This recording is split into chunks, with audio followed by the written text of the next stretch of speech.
ವೀಡು. ಈ ಪುಣ್ಯ ಭೂಮಿಯಲ್ಲಿ ಇತಿಹಾಸ ಪ್ರಸಿದ್ಧ ಕ್ಷೇತ್ರಗಳಲ್ಲಿ ಕೊಲ್ಲೂರು ಕ್ಷೇತ್ರ ಕೂಡ ಒಂದು. ಇಲ್ಲಿನ ಐತಿಹ್ಯಗಳ ಅನುಸಾರ ತನ್ನ ಊರ ಒಳಿತಿಗಾಗಿ ಈ ಕ್ಷೇತ್ರದಲ್ಲಿ ತಪಸ್ಸು ಮಾಡುತ್ತಿದ್ದ ಕೋಲ ಮಹರ್ಷಿಯು ಆದಿಶಕ್ತಿಯನ್ನು ಪ್ರಾರ್ಥಿಸಿದರು. ಕೋಲ ಮಹರ್ಷಿಗೆ ಒಲಿದ ಅಂಬಿಕೆ ಇಲ್ಲಿ ನೆಲೆಯಾದ ಈ ಕ್ಷೇತ್ರ ಕೊಲ್ಲೂರು ಕ್ಷೇತ್ರವಾಯಿತು. ಹಾಗೂ 3 ಲೋಕಗಳಲ್ಲಿ ಭೀತಿಯನ್ನುಂಟು ಮಾಡಿದ ಮೂಕಾಸುರನನ್ನು ವಧಿಸಿ ತನ್ನ ಭಕ್ತರಿಂದ ಶಾಶ್ವತವಾಗಿ ಪೂಜಿಸಲ್ಪಡುವ ಮೂಕಾಂಬಿಕೆಯಾಗಿ ಭಕ್ತಿ ಪರಂಪರೆಗೆ ಈ ಸನ್ನಿವೇಶ ನಾಂದಿಯಾಯಿತು. ಹೀಗೆ ಕೊಲ್ಲೂರು ಶ್ರೀ ಮೂಕಾಂಬಿಕೆಯು ಇಲ್ಲಿ ನೆಲೆಗೊಂಡು ಭಕ್ತರನ್ನು ರಕ್ಷಿಸಿಕೊಂಡು ಬರಲಾರಂಭಿಸಿದಳು. ಇದರ ಸೂಕ್ಷ್ಮ ಚಿತ್ರಣ ನಿಮ್ಮ ಮುಂದೆ. ಕೇಳು ಏಳೇಳು ತಲೆಮಾರು ಕಾಯುತ್ತಾ ನಮ್ಮೂರು ನಿಂತಿರುವಳು ತಾಯಿಯು. ನಮ್ಮ ಈ ಮಣ್ಣು ಅವಳು ಸಿರು ಕಣಕಣವು ಅವಳ ಹೆಸರು ಅವಳೇ ನಿಜ ಶಕ್ತಿಯು.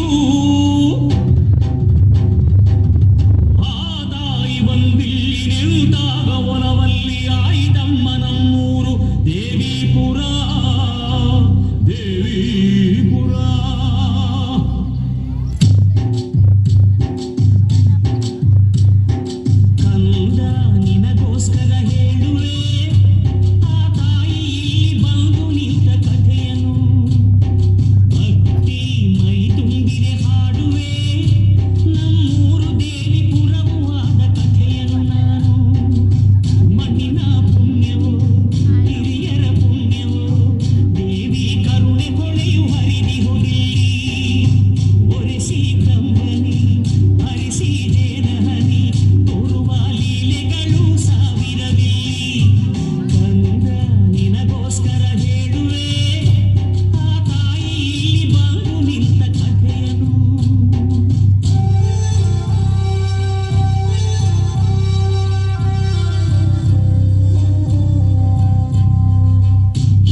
ಮೂಕಾಸುರನೆಂಬ ಹಸುರನು ಭೂಲೋಕದಲ್ಲಿ ಋಷಿಮುನಿಯವರನ್ನು ಹಿಂಸಿಸಿ ದೇವತೆಯರಿಗೆ ಸಲ್ಲುವ ಯಾಗ ಯಜ್ಞ ರೂಪಿಸುವನು.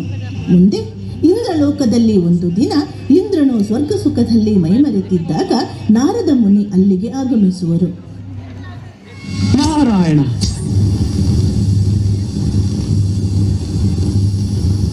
ಓಹ್, ನಾನು ಬಂದ ಸಮಯ ಸರಿಯಿಲ್ಲವೇನೋ? ಬಂದಾಯ್ತಲ್ಲ, ವಿಷಯವೇನೆಂದು ತಿಳಿಸಿ. ಕ್ಷೇಮವೇ ದೇವೇಂದ್ರ? ನನ್ನ ಕ್ಷೇಮಕ್ಕೇನು ಕೊರತೆ? ನಿತ್ಯ ನೂತನವಾಗಿ ಕಾಣುವ ಅಮರಾವತಿ. ವಾಸಕ್ಕೆ ವೈಜಯಂತ, ವೈಭವಕ್ಕೆ ಐರಾವತ, ವಿಹಾರಕ್ಕೆ ನಂದನವನ, ಆನಂದಕ್ಕೆ ಅಪ್ಸರೆಯರು. ಆಹಾ ಆಹಾ 14 ಲೋಕದಲ್ಲಿ ಯಾರಿಗಿದೆ ಇಂಥ ಸೌಭಾಗ್ಯ? ಆದರೆ ಆದರೆ ಲೋಕಕ್ಷೇಮದ ಬಗ್ಗೆ ನಿನಗೆ ಚಿಂತೆಯೇ ಇಲ್ಲವಲ್ಲ? ಲೋಕ ನೋಡಿಕೊಳ್ಳಲು ತ್ರಿಮೂರ್ತಿಗಳಿಲ್ಲವೇ? ಇದ್ದಾರೆ. ಆದರೂ ಅಷ್ಟದಿಕ್ಪಾಲಕರನ್ನಾಗಿ ನಿನ್ನನ್ನು ನೇಮಿಸಿದ್ದಾರಲ್ಲ. ಓ, ಈಗ ಅದಕ್ಕೇನು ಮಾಡಬೇಕು? ಸದಾಕಾಲ ಗಾನನಾಟ್ಯಗಳಲ್ಲೇ ಮೈ ಮರೆಯದೆ ಸ್ವಲ್ಪವಾದರೂ ಹೊಣೆ ಅರಿತು ನಡೆದರೆ ಕ್ಷೇಮ ಎಂದು ನನ್ನ ಅಭಿಪ್ರಾಯ. ಈಗ ನನ್ನಿಂದ ಏನಾಗಿದೆ ಎಂದು ಈ ಉಪದೇಶ? ಏನೂ ಆಗಬಾರದೆಂದು ಎಚ್ಚರಿಕೆ. ಭೂಲೋಕದಲ್ಲಿ ಕಂಹಾಸುರನು ಹುಟ್ಟಿದ್ದಾನೆ. ಕಂಹಾಸುರ? ಗರುಡನಿಗೆ ಸರ್ಪ ತೋರಿಸಿ ಭಯಪಡಿಸುವಿರ? ಅಸುರ ಕುಲದಲ್ಲಿ ಅಪರೂಪವಾಗಿ ನರಪೇತಲನಾಗಿ ಹುಟ್ಟಿ ಅಲ್ಪನು ನಮಗೇನು ಮಾಡಿಯಾನ? ನಾಳೆ ಆ ವನಮಾಲೆಯೋ ಶೂಲಪಾಣಿಯೋ ಅವನಿಗೊಂದು ವರವನ್ನು ಕೊಟ್ಟರೆ ಕೊಟ್ಟರೆ, ಇಟ್ಟರೆ, ಬಿಟ್ಟರೆ, ಕೆಟ್ಟರೆ ಎಂದು ಸದಾ ರೇಗಳನ್ನೇ ಕುರಿತು ಚಿಂತಿಸುವುದು ಮೂರ್ಖತನ. ಅನವರತ ಆನಂದ ಅನುಭವಿಸುವುದೇ ಚಾಣತನ. ಆನಂದ ಅನುಭವಿಸು ಅನುಭವಿಸು. ನಾರಾಯಣ ನಾರಾಯಣ. ತಪಸ್ಸಿನ ಮುಖೇನ ಪರಮೇಶ್ವರನನ್ನು ಉಳಿಸಿಕೊಂಡು ಪರಮೇಶ್ವರನ ಬಳಿ ವರ ಕೇಳುವ ಸಮಯದಲ್ಲಿ ಮೋಸದಿಂದ ತನ್ನನ್ನು ಮೂಕನನ್ನಾಗಿ ಮಾಡಿದ ದೇವತೆಯರ ಕುತಂತ್ರವನ್ನು ತಿಳಿದು ಸ್ವರ್ಗಲೋಕಕ್ಕೆ ದಾಳಿ ಮಾಡಲು ಮೂಕಾಸುರನು ಮುಂದಾಗುತ್ತಾನೆ.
ಯಾರಾದರೂ ಕದಲಿದರೆ ಮೈ ಚರ್ಮ ಸುಲಿದು ಬಿಟ್ಟೇನು? ಏ ಇಂದ್ರ, ಬ್ರಹ್ಮನಿಂದ ವರ ಪಡೆದು ಬಂದಿರುವ ನನಗೆ ನಿನ್ನ ವಜ್ರಾಯುಧವೇನು? ತ್ರಿಮೂರ್ತಿಗಳ ಆಯುಧಗಳು ನನ್ನ ಮೈ ಸೋಕಲಾರವು. ಕಂಹಾಸುರ, ಮೋಕಾಸುರ, ಸದಾ ಕೃತ್ರಿಮದ ಮಾತಿನಿಂದಲೂ ಅಮೃತದ ನುಡಿಗಳಿಂದಲೂ ತುಂಬಿರುವ ನಿನ್ನ ನಾಲಿಗೆಯನ್ನು ಕತ್ತರಿಸಲು ಬಂದಿರುವ ಲೋಕಾಸುರ. ನಾರಾಯಣ ನಾರಾಯಣ. ಯಾವನು ಅವನು ನಿನ್ನ ನಾರಾಯಣ? ನನ್ನ ಪಿತಾಮಹ. ಇನ್ನೊಮ್ಮೆ ಅವನ ಹೆಸರೆತ್ತಿದರೆ ಸೀಳಿ ಬಿಟ್ಟೇನು ನಾಲಿಗೆಯನ್ನು. ನಾರಾಯಣ ನಾರಾಯಣ. ಎಲ್ಲ ಇವನು ಅಭ್ಯಾಸ ಬಲ. ಮನ್ನಿಸು ದಾನವೇಂದ್ರ. ಹಾಗೆ ಹೇಳು. ಪಿತಾಮಹನಂತೆ ಪಿತಾಮಹ. ಹಿರಣ್ಯಾಕ್ಷನಿಗೆ ಹೆದರಿ ಹಂದಿಯಾಗಿ ಕಡಲಲ್ಲಿ ಮುಳುಗಿದ ಆ ಹೇಡಿ. ಹಿರಣ್ಯಾಕ್ಷನಿಗೆ ಹೆದರಿ ಅಲ್ಲ ಮೂಕಾಸುರ, ಭೂದೇವಿಯನ್ನು ತರಲು. ಓ ದೇವೇಂದ್ರ, ನಿನ್ನ ನಾಲಿಗೆಯನ್ನು ಕತ್ತರಿಸಿ ಹಾಕುವನು ಈ ಮೂಕಾಸುರ. ಮಾತನಾಡದೆ ಸುಮ್ಮನೆ ನಿಂತಿರು. ಇವನು ಏನು ಹೇಳಿದರೂ ಅದೇ ಸತ್ಯ. ಹಾಗೆ ಹೇಳು ಅವನಿಗೆ. ಆಹಾ, ಮೂಕಾಸುರ ಮೂಕಾಸುರ. ಭಲೆ ನಾರದ ಭಲೆ, ನಿನ್ನ ಭಕ್ತಿಗೆ ಮೆಚ್ಚಿದೆ. ಆಹಾ, ಏನು ಪ್ರಯೋಜನ? ದೇವನಾದರೆ ಮೆಚ್ಚಿದಾಗ ಬೇಡಿದ್ದನ್ನು ಕೊಡುವ. ನಾನು ಕೊಡುತ್ತೇನೆ, ಬೇಕಾದ ವರವನ್ನು ಕೇಳು. ನಿನಗೇನು ಬೇಕು ಕೇಳು ನಾರದ. ನೀನು ದಾನವೇಂದ್ರ, ಅವನು ದೇವೇಂದ್ರ. ಒಂದೇ ರಾಜ್ಯದಲ್ಲಿ ಒಂದೇ ಸ್ಥಳದಲ್ಲಿ ಇಬ್ಬರು ಇಂದ್ರರೇ. ಚಿಟಿ ಚಿಟಿ ಚಿ, ಮೊದಲು ಅಟ್ಟಿ ಬಿಡು ಅವನನ್ನು. ನಾರದ, ನಿನಗೆ ತಲೆ ಕೆಟ್ಟಿದೆಯೇನು? ಕಷ್ಟಪಟ್ಟು ಬಂಧಿಸಿ ಎಳೆದು ತಂದಿರುವ ಇವರನ್ನು ಅಷ್ಟು ಸುಲಭವಾಗಿ ಅಟ್ಟಿ ಬಿಡುವುದೇ? ಮೊದಲೇ ಇವರು ಇಲ್ಲದ ದಂಡ ಪಿಂಡಗಳು. ಇಲ್ಲಿ ಇವರು ಇರುವುದಾದರೂ ಹೇಗೆ? ಕರೆದಾಗ ಬರಬೇಕು, ತಳ್ಳಿದಾಗ ಹೋಗಬೇಕು. ಆಗಲೇ ಇವರಿಗೆ ನಿನ್ನ ಪರಾಕ್ರಮದ ಅರಿವಾಗುವುದು. ಏನೆನ್ನುವೆ? ನಾರದ, ನಿನ್ನ ಬುದ್ಧಿಯೇ ಬುದ್ಧಿಯ. ಇಂದಿನಿಂದ ನೀನೇ ನನ್ನ ಆಪ್ತ ಮಂತ್ರಿ. ಭಟರೇ, ಈ ದಿಕ್ಪಾಲಕರನ್ನು ದಿಕ್ಕಾಪಾಲಾಗಿ ಓಡಿಸಿ. ನಾರದ ಮಂತ್ರಿ, ಸಂತೋಷವೇ? ಮಹಾ ಸಂತೋಷ. ನಾರಾಯಣ.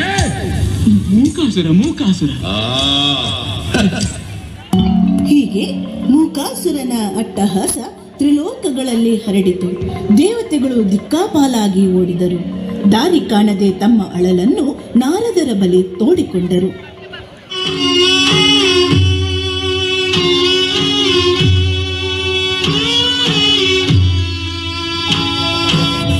ನಾರಾಯಣ ನಾರಾಯಣ, ಇದೇನಿದು? ದೇವತೆಗಳೆಲ್ಲ ಸೇರಿ ಮೆರವಣಿಗೆ ಹೊರಟಂತಿದೆಯಲ್ಲ.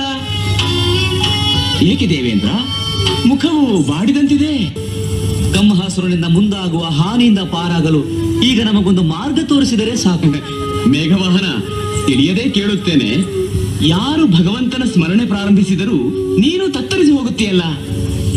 ಪದವಿಯ ಮೇಲೆ ಅಷ್ಟೊಂದು ವ್ಯಾಮೋಹವೇ ನನಗೆ? ಪದವಿಯಲ್ಲಿರುವವರಿಗೆ ಗೊತ್ತು ಅದರ ಮಹತ್ವ. ನಿನ್ನ ಅವಸ್ಥೆಯನ್ನು ನೋಡಿದರೆ ಪದವಿಯೂ ಬೇಡ, ಈ ಪರದಾಟವೂ ಹಾಗೆಂದು ಸುಮ್ಮನಿರಲು ಸಾಧ್ಯವೇ? ಆ ದಾನವ ಮರಣವೇ ಬಾರದಂತೆ ವರ ಪಡೆಯಲು ಪಣ ತೊಟ್ಟಿದ್ದಾನೆ. ಹಾಗಾದರೆ ನಮ್ಮ ಇಂದ್ರನ ಗತಿ? ನಾರಾಯಣ ನಾರಾಯಣ. ಸುಮ್ಮನೆ ಹೆದರಿಸಬೇಡಿ, ನಿಮಗೆ ಕೈ ಮುಗಿದು ಪ್ರಾರ್ಥಿಸುತ್ತೆ. ಈಗ ನಾವೇನು ಮಾಡಬೇಕು ಹೇಳಿ? ನಾವೆಲ್ಲರೂ ಸೇರಿ ಆ ಜಗದಂಬೆಯನ್ನು ಪ್ರಾರ್ಥಿಸೋಣ. ಜಗಜ್ಜನನಿ ಖಂಡಿತ ನಮ್ಮೆಲ್ಲರನ್ನೂ ಉದ್ಧರಿಸುತ್ತಾಳೆ.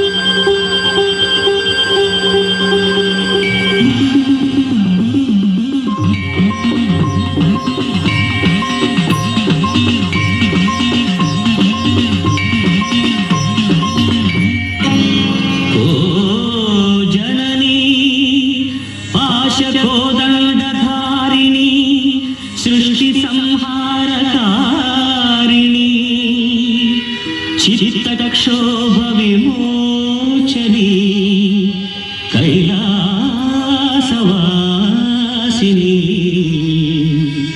ಮಹಾಲಕ್ಷ್ಮಿ ಮಹಾದೇವಿ ಮಹಾಸರಸ್ವತಿ ರೂಪಿಣಿ ಶರಣು ಶರಣು ಓ ಅಂಬಿಕಾ ಭ್ರಮರಾಂಬಿಕಾ ಮೂಕಾಂಬಿಕಾ ಮೂಕಾಂಬಿಕಾ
ನಿನ್ನಿಂದ ತಾನೆ ನಾಕವು ನಿನ್ನಿಂದ ದೇವಿ ಎಲ್ಲವೂ ಶರ್ವಾಣಿ ನೀನೆ ಪ್ರಾಣವು ನಿನ್ನಿಂದ ತಾನೆ ಲೋಕವು ನಿನ್ನಿಂದ ತಾನೆ ನಾಕವು ನಿನ್ನಿಂದ ದೇವಿ ಎಲ್ಲವೂ ಶರ್ವಾಣಿ ನೀನೆ ಪ್ರಾಣವು ಅದೇನು ಪಾಪ ನಮ್ಮದು ಅದೇನು ಕೋಪ ನಿನ್ನದು ಅದೇನು ಪಾಪ ನಮ್ಮದು ಅದೇನು ಕೋಪ ನಿನ್ನದು ನಮ್ಮನ್ನು ತಾಯ ಮನ್ನಿಸು ನಮ್ಮೆಲ್ಲರನ್ನು ರಕ್ಷಿಸು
ಧನ್ಯವಾದಗಳು ಯತೀಶ್ ಮತ್ತು ತಂಡ ಇವರಿಗೆ ಸುಂದರವಾದಂತಹ ರೀತಿಯಲ್ಲಿ